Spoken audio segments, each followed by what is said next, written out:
आज हमारा press conference आज आपको प्रेस कॉन्फ्रेंस में थोड़ा सा अपडेट करना चाह रहा था कि we had a meeting of the Tripura Motha party and इसमें हमारे TWF, YTF, TISF, TCF सब लोग थे, माइनॉरिटी सेल भी था और हमने डिसीजन लिया है कि 14 तारीख को to press for the demand and for the Tiprasa Accord, we will be giving block-wise memorandum and deputation through the block level to the Governor of Tripura for the implementation of the Tiprasa Accord, for early holding of the VC elections with the inclusion of the Riyang villages, and also we have asked for the immediate implementation of the 125th amendment in the parliament, which is going to come up in November-December. तो इसके लिए आज हमने अपना meeting रखा है और 14 तारीख को हम लोग पूरे त्रिपुरा में peacefully to press for our demands we are going to do a deputation across the state at the block level and at the DM, BDO, SDM level with a common memorandum to be given to the Governor of Tripura. ये आपको update करने के लिए आज हमारा meeting है। Chief minister can only give his view, but the implementation of 125th amendment ये chief minister नहीं कर सकता, ये पार्लियामेंट कर सकता है। पार्लियामेंट में आज के दिन BJP भी यही बोल रहा है, कांग्रेस भी यही बोल रहा है, सब पार्टीज एक ही बोल रहे हैं कि 125th अमेंडमेंट इम्प्लीमेंट होना चाहिए।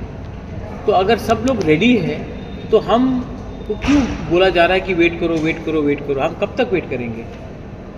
उनके लिए शायद थोड़ा देर वेट करना प्रॉब्लम नहीं, लेकिन हमारे लिए तो बहुत इम्पॉर्टेंट है। तो इसमें chief minister he can not do anything, ये पार्लियामेंट का डिसीजन है।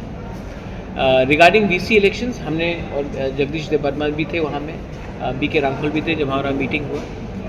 तो उन्होंने कहा कि as per high court direction ये लोग VC इलेक्शंस होल्ड करेंगे as soon as possible within the direction of the High Court.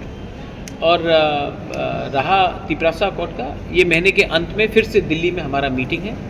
इसमें भी हम अपना जो हमने पॉइंट्स राइटिंग में दिया है गवर्नमेंट ऑफ इंडिया को, वो पॉइंट्स के लिए हम लोग फिर से निगोशिएट करेंगे। और मैं आप एक बात को आपके थ्रू सबको क्लियर कराना चाहता हूँ कि हमारा कोई भी डिमांड किसी के अगेंस्ट नहीं है, अपने कम्युनिटी को उठाने के लिए है। और अगर किसी को लगता है कि अगर ट्राइबल अगर उठ गया तो किसी और का नुकसान है स्टेट में, तो वो गलत और जहर फैला रहा है। हमने किसी के अगेंस्ट कुछ नहीं कहा है, हमने अपने डिमांड को इम्प्लीमेंट करने के लिए हमने ये डिमांड्स रखा है गवर्नमेंट ऑफ इंडिया के सामने। ये सेकेंड राउंड मीटिंग है और मैं आशा करता हूँ कि गवर्नमेंट ऑफ इंडिया भी इसको अच्छे तरीके से रिस्पॉन्ड करे, क्योंकि हम लोग बहुत दिन से वेट कर रहे हैं और बहुत लोग का पेशेंस भी कम हो रहा है।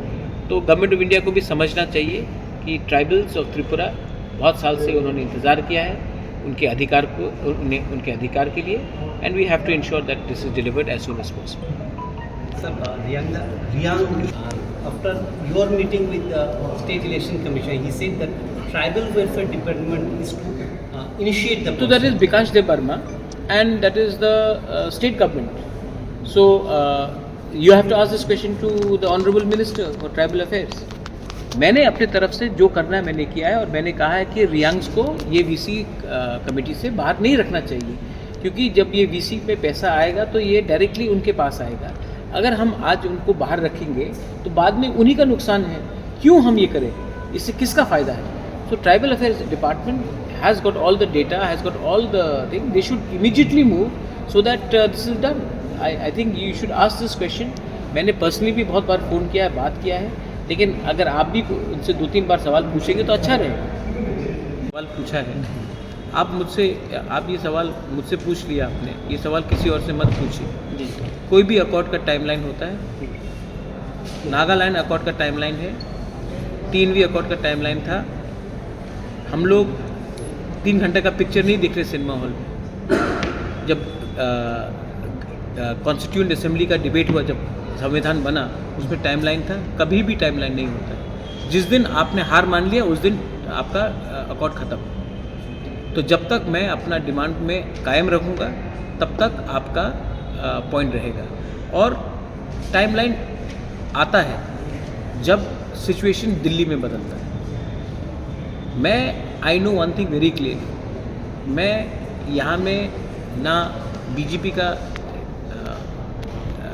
पक्ष में गाना गाने के लिए आया हूँ, ना कांग्रेस के पक्ष में गाना गाने के लिए आया हूँ, ना सीपीएम के लिए। मैं यहाँ में आया हूँ तो अपने लोगों को कुछ देने के लिए। और जिस दिन मैंने पॉलिटिक्स अपने लोगों के साथ खेलने शुरू कर दिया, उस दिन टाइमलाइन आ जाएगा। मैं नेगोशिएट करूँगा दिल्ली से, जो भी दिल्ली में है, अपने लोगों का अधिकार के लिए। आर्टिकल 2-3 हो, लैंड पावर्स हो, डायरेक्ट फंडिंग हो, 125th अमेंडमेंट हो, लैंग्वेज राइट्स हो, सब चीज़ के लिए मैं अपना लोगों के लिए मैं फाइट करूँगा। और जिस दिन मैंने टाइमलाइन रख दिया, उस दिन आप समझ गए कि मैं पॉलिटिक्स में आ गया। इसमें ये गेम लंबा है, और मैं आपके मीडिया के थ्रू भी बताना चाहता हूँ, ये गेम बहुत लंबा है। और जितना हम लोग एक रहेंगे, उतना हमारे पक्ष में कुछ चांसेस है कुछ मिलने का। डिलिमिटेशन होगा 2026 में। उस समय अगर टाइमलाइन के बारे कोई बात कर रहा है, हमको अपना पोजीशन रखना है। आज 20 सीट है, 20 सीट से काम नहीं चलेगा। त्रिपुरा एक इंडिजिनस स्टेट था, अब 60 सीट में 25 सीट हमको दीजिए। मणिपुरी के लिए भी मैंने 1 सीट डिमांड किया है इन दिल्ली, तो 26 सीट रिजर्व कीजिए आप। क्या प्रॉब्लम है? होना चाहिए। अगर हमने टाइमलाइन दे दिया तो कल हमारा प्रॉब्लम हो जाएगा। तो मैं तो निगोशिएट करूँगा, जिस दिन हमारा 90% डिमांड्स दिल्ली मानेगा, तब हम 10% को छोड़ने के लिए तैयार हैं। लेकिन जब तक हमारा 90% डिमांड या 80% डिमांड नहीं मिलेगा, मैं अपना बाकी के डिमांड क्यों छोड़ूँ? तो जो लोग मुझसे सवाल भी पूछ रहे हैं कि कहाँ गया ग्रेटर त्रिपुरा लैंड, कहाँ गया? अरे मैं तो आज भी अपने लाइन में वहीं में हूँ, राइटिंग में दिया है। लेकिन ये लोग तो प्रेस कॉन्फ्रेंस में करते हैं। इनको मोदी के संग अपॉइंटमेंट नहीं मिलेगा, अमित शाह के संग अपॉइंटमेंट नहीं मिलेगा, राहुल गांधी के संग अपॉइंटमेंट नहीं मिलेगा। और जब अपॉइंटमेंट मिलेगा तो वो क्या है, इलेक्शन के पहले अलायंस करने के लिए अपॉइंटमेंट मिलता है। तो मेरा फाइट पॉलिटिकल नहीं, कॉन्स्टिट्यूशनल है, पार्टी का नहीं, जाति का है। और इसको समझने के लिए आपको गहराई से समझ में आना चाहिए।